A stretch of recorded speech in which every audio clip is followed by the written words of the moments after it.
Yes, reka musuhuze aho uherereye hose, Iburasirazuba, Iburengerazuba, Amajyepfo ndetse n'Amajyaruguru, bari muri capital cities zigiye zitandukanye, nizera ko mumeze neza cyane.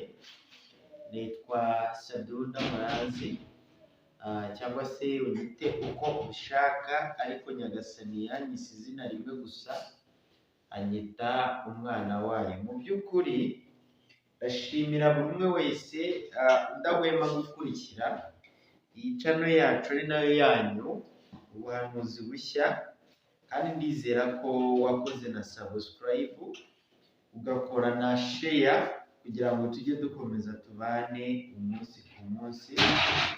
Reka mushimire kandi ubwire ngo Imana yo mu ijuru iguhereze icyubahiro. Ndashimira abantu muri rusange bari gukomeza kudutera inkunga z'amasengesho, badufasha gusenga kugira ngo ibintu byinshi bihinduke, umuntu ave mu cyiciro kimwe ajye mu kindi. Ibyo nabyo ni ibyo guhereza Imana icyubahiro. Ikindi ndashimira abanyamakuru bandi muri rusange. Murabizi ko ngewe n'uwo mwuga nawo ndawukora w'itangazamakuru, cyane cyane kuri channels zitandukanye, Operation Media TV, ndetse n'andi channels menshi agiye atandukanye, ndetse rimwe na rimwe no kuri channel yacu nayo yanyu nayo hari igihe kigera tukanyuzaho itangazamakuru, ariko ibintu bigakomeza bikagenda neza. Mu by'ukuri twinjira mu kiganiro nyirizina, nizera ko muri kubonana igitabo cyiza kandi gikomeye, igitabo cy'igihangange, ntatinya kuvuga ko ari weapon cyangwa se ari intwaro.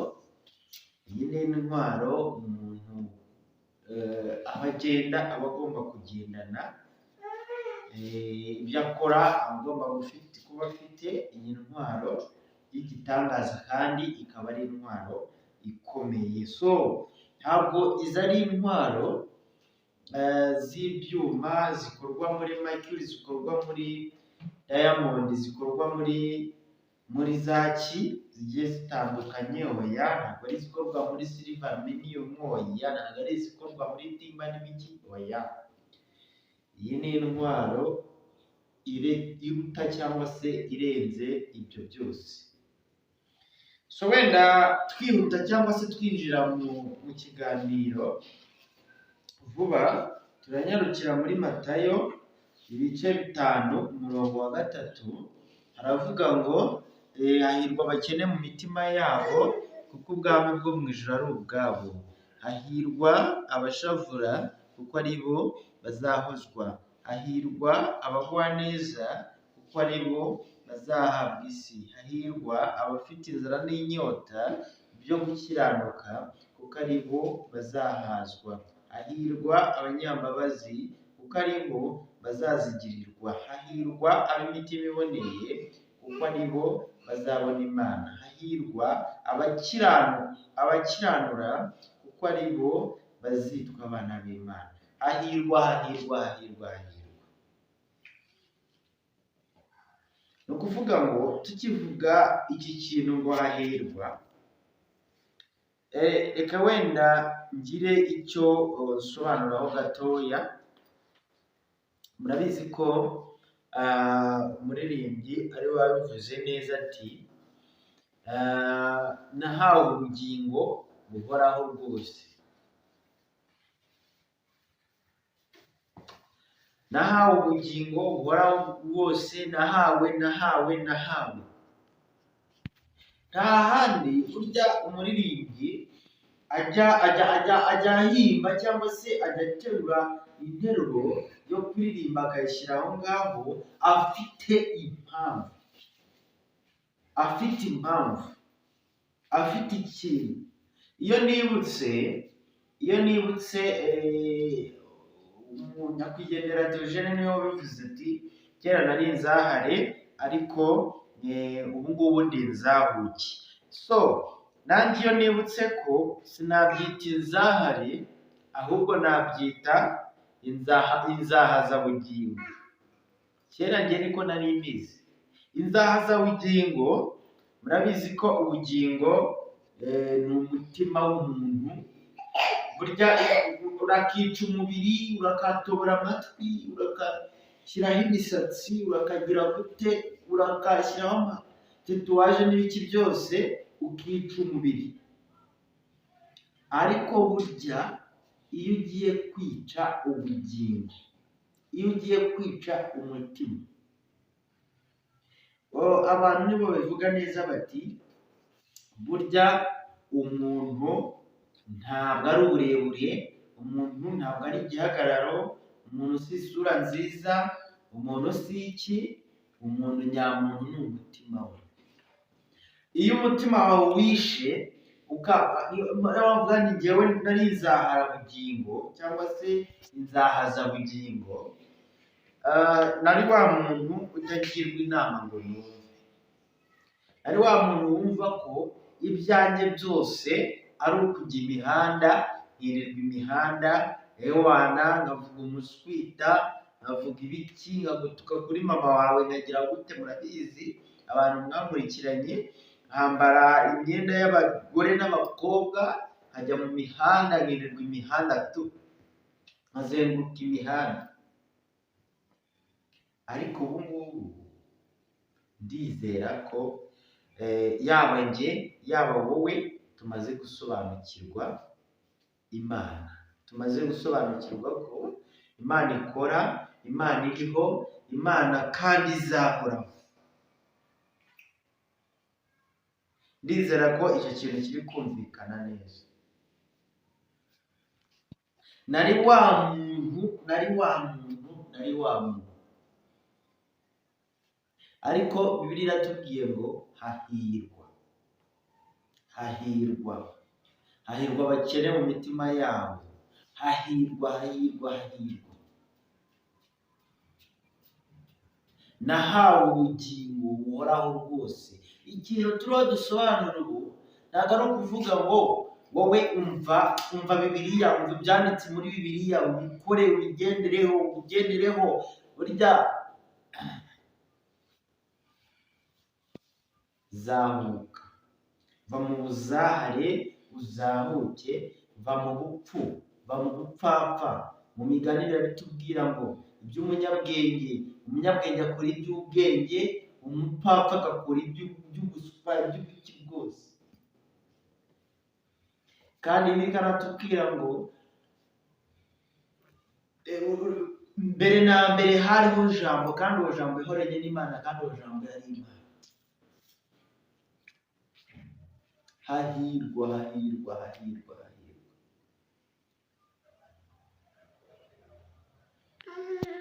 Buriya hari ikintu nshaka ko tuganiraho gitoya, nuko nifuza ko twaganiraho gitoya, nacyo tukareba, kuko baravuga ngo kubaha Uwiteka nibwo bwenge, kandi kuva mu byaha nibwo kujijuka. Ibyo byose birahita byisanisha n'icyo nahereyeho mvuga ngo hahirwa, kandi nahawe ubugingo buhoraho. Hahirwa, nahawe ubugingo buhoraho, kubaha Uwiteka nibwo bwenge, kandi kuva mu byaha nibwo kujijuka. Nta na rimwe uzumva ngo hari abantu benshi yumva ngo afite impano, talenti yo kubwiriza, afite impano yo kwerekwa, afite iki byo guhanura. Ubwo ni ubufilozofe, ni za mpano nyine tugendana aho tugiye hose. Ariko ijambo ry'Imana riratubwira ngo kubaha Uwiteka nibwo bwenge, kandi kuva mu byaha nibwo kujijuka. Nawe ubu tuvugana haracyari ibyiringiro.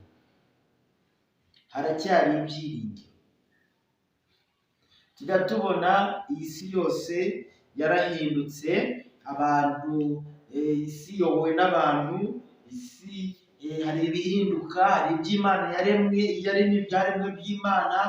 Nabonye noneho iminsi yashize, kubera ko tuba tuticaye natwe dukora ubushakashatsi ahantu hose hagiye hatandukanye, mbona bakoze robo ariko y'umuntu. Iyo robo izajya ijya mu nde isa n'umuntu nyine, isa n'abazungu n'umuntu, kuko urabona ngo ari umuntu, aragira gutya, aravuga kiriya kintu akagikora. So iyo robo ifite ubushobozi cyangwa se ubwenge bwo kujya ku kibuga cy'indege ikikatishiriza tike, yamara kwikatishiriza tike ikajya mu ndege, ikava mu gihugu cyayo ikajya mu kindi gihugu. Iyo yonyine nta wundi muntu bari kumwe. Urumva ikintu nayishatse kukubwira, ibintu byose byarahindutse. Iby'Imana natwe dushaka abantu, Imana nyine yaduhaye ubwenge, nibyo kuko nayo yarabivuze ngo nimubura ubwenge nzabata. Nabahaye umutwe, nabahaye ubwenge kugira ngo mubukoreshe, ariko mu kubukoresha turi kubukoresha tunayinjirira. Ni ku isi imeze, tunayinjirira, tubona ko niba umuntu yaramukoze ikamuha amaboko, umutwe n'amaguru, twebwe reka tumukore tumuhereze imitwe ibiri, ahubwo tuyisumbe, duhereze umuntu imitwe ibiri.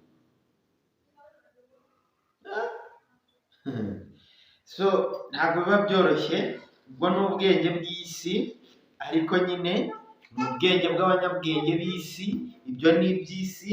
Ariko wowe muntu aho uherereye hose, aho uba hose, ibyo ukora byose, menya ko kubaho Uwiteka aribwo bwenge, kandi kuva mu byaha niko kujijuka. Buriya nivuga gutyo, abenshi murawuzi uwo murongo, uri muri Bibiliya, murawuzi, muzi uko abenshi bajya kubwiriza cyangwa se abigisha benshi nibyo bakoresha uwo murongo. Baravuga bati kubaha Uwiteka nibyo bwenge, ariko kandi kuva mu byaha niko kujijuka. Ariko uwo murongo ntusobanurwe, ntibawusobanure ukuri, ntibawusobanure bamenye. Ese ati aho nagendeye hose nabonye nta mukiranutsi washyize, nta mukiranutsi ufite ubwenge, nta mukiranutsi ugize gute, ntaho gusenga gutya kira kitu. Mbese ugasanga ibintu byose bibaye ibintu by'urudubi, bibaye ibindi bintu utamenya. Ikindi cya kabiri cyiyongereyeho, burya ntabwo ari ukuvuga ngo umuntu wakurikiye Imana ngo ni umukene cyangwa se ngo ni umugira gute ibiki n'ibiki. Burya mbabwiza ukuri, abandi bakongera bakavuga bati ngo burya ngo ujya gusenga aba yahaze, aba ari umukire, ni umuntu asagurira ibya pasiteri, niko bakunda kuvuga. Burya rero abantu bakora ibintu nyuma bakigarura. Mbere nta wasenze wakize, nyuma nta mukene ujya gusenga, ibintu byinshi. Isi ni mu cyanganyiko, kubera ko baravuga ngo ubundi gukena ku mubiri, ibi twambaye n'intuza ni masike. Nabisobanuye, ibi twambaye ni masike, umubiri ni ubusa, ariko ikintu tugendana cyahawe ubugingo buhoraho, cyahawe iteka, kubaho iteka, ni intuza roho yacu, ubugingo bwacu burimo imbere. Ibyo ngibyo bisobanuye ko abantu benshi uritonda kugira ngo wenda abantu bakurebe cyangwa se bakumve, ukajya imihanda uti umuntu burakeye, umuntu wese utekereje iti mbaye pasiteri. Ubundi nibe na mbere ho wenda bagiraga uburyo babikonsantaramo, ugasanga pasiteri ni umuntu wabiherewe icyigishwa, yize Bibiliya, uzi amategeko yose y'Imana, kila kitu. Ariko umuntu aravuka aho habereye haziye ibya YouTube, umuntu wese aba umupasiteri ku giti cye, akaza agafungura YouTube channel, agahita yiyita ati ndi pastor runaka. Iyo ninda kugira ngo yibonere ubuyambi bufasha, kugira ngo yibonere iki? Amaramuko. Ariko yewe gusa ntacyo, gusa twe tugomba kugendera ku kintu kivuga ngo kubaha Uwiteka nibwo bwenge, kandi kuva mu byaha nibwo kujijuka. Icyo ngicyo akaba ari cyo ugomba kugenderaho, bitewe n'uko kubaha Uwiteka, impamvu byaje kuvuga ngo nibwo bwenge. Ubundi turi ahangaha dufashe igihe mu ntambara, cyane ko niba byanditse ukiri mu ijana ufashe igihe mu ntambara. Ubwenge nubwo kwitondera amategeko Imana yavuze, Imana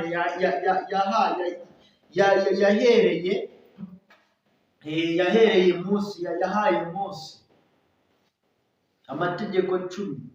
Hari benshi muri bubyumva ukundi, mutayo mategeko gutyo ngo yari aya Mose, yari ayiki, yayatanze iyo ngiyo za Yerusalemu naye, hanyuma bigeze muri Afurika gute? Buriya ugira amahirwe n'ubwirizwa ku buntu kandi akumva. Twebwe icyo Imana iba yaradutumye kugira ngo tugarure za ntama, niyo yaba imwe yazimiye. Twe rero dukora icyo twahamagariwe, icyo twatumwe. Inyuma kuko hari abumva, hari abatumva, ariko ntabwo bose, abantu bose ntabwo wa mugani bagize gute, bahuje ibyiyumviro. Hari abumva, hari n'abatumva, ariko Yesu aravuga ati mutege amatwi mwumve iby'Umwuka abwira amatorero. Ikindi, hahirwa abemeye, hahirwa abemeye. Gusa murabizi ko ibyanjye ku kintu kimwe si ibintu ntabwo ari ibintu bigomba gutinda, bitewe n'ibintu byinshi byo kuvugaho.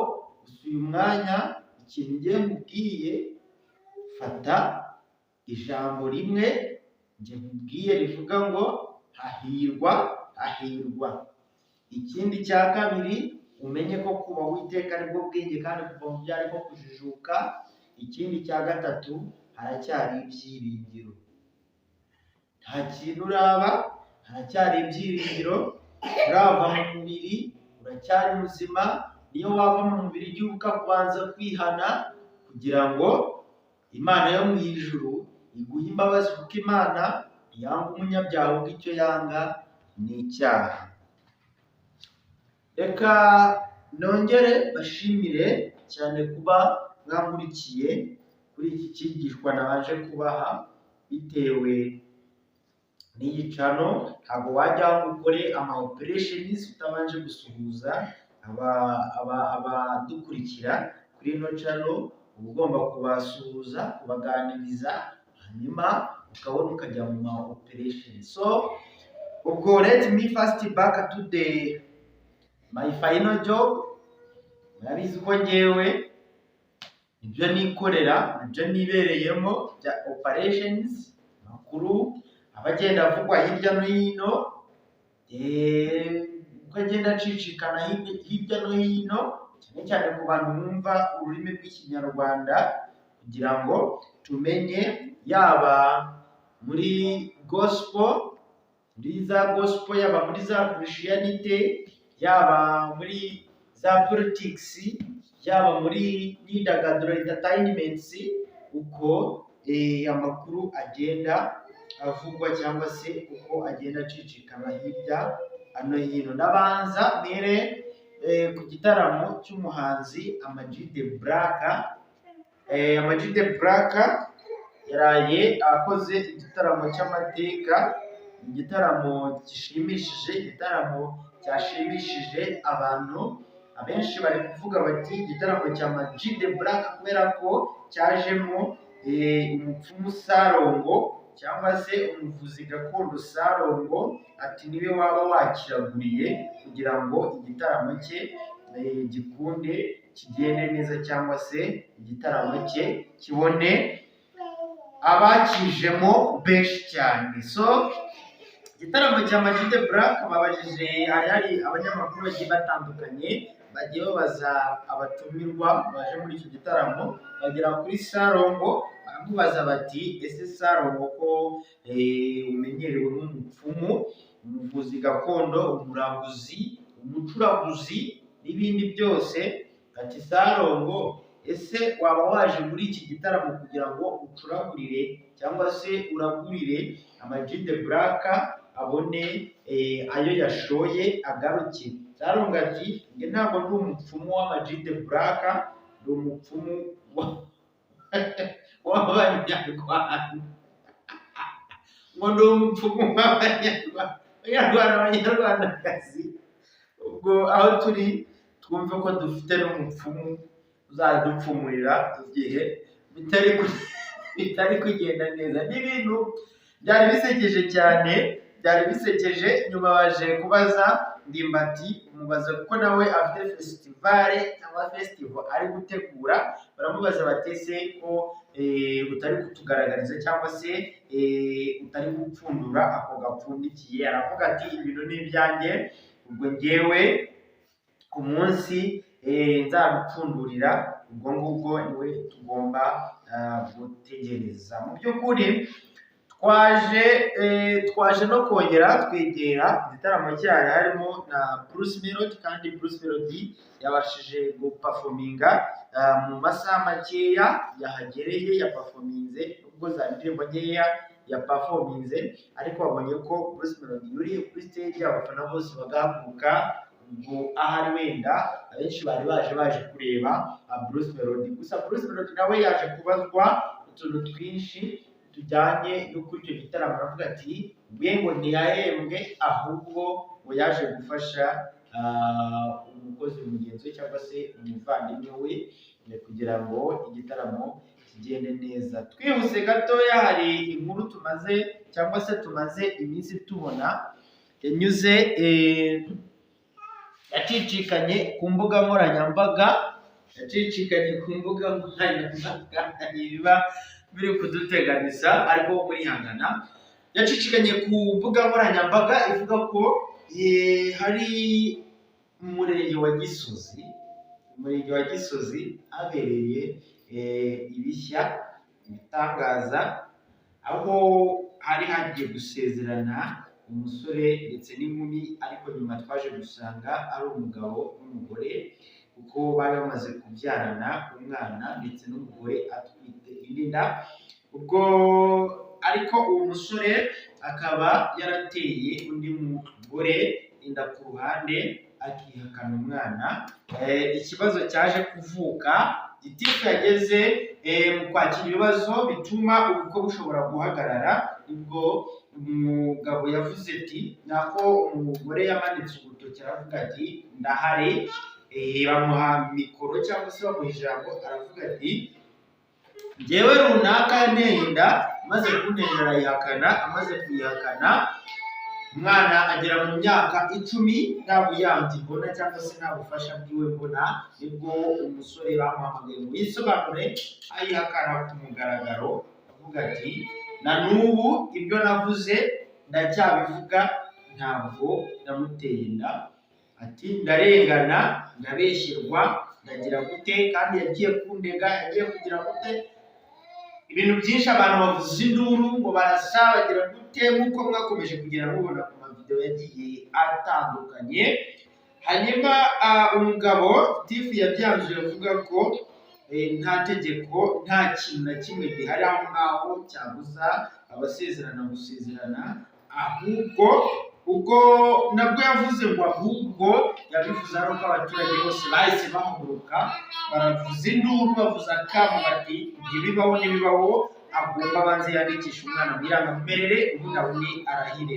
Itifati dukurikije itegeko rivuga ko nta kintu na kimwe gishobora kubuza umuntu gusezerana kereka warwaye, wapfuye cyangwa se wagize ikindi kibazo kiguturutse wowe ugiye gusezerana, bityo bigatuma usubika isezerano ryawe ry'uwo munsi.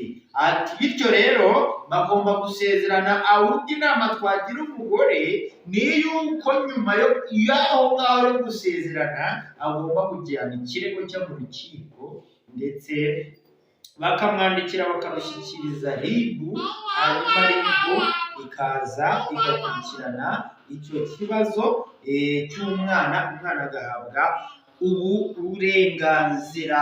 Twakomeje ibintu biri gutrendinga cyane cyangwa se byari biri gucicikana cyane. Ndagaruka ku nkuru nubwo yarangiye neza itigeze irangira nabi. Ni inkuru y'umusitari uzwi cyane hano nk'umukinnyi wa sinema cyangwa se umukinnyi wa filime nyarwanda.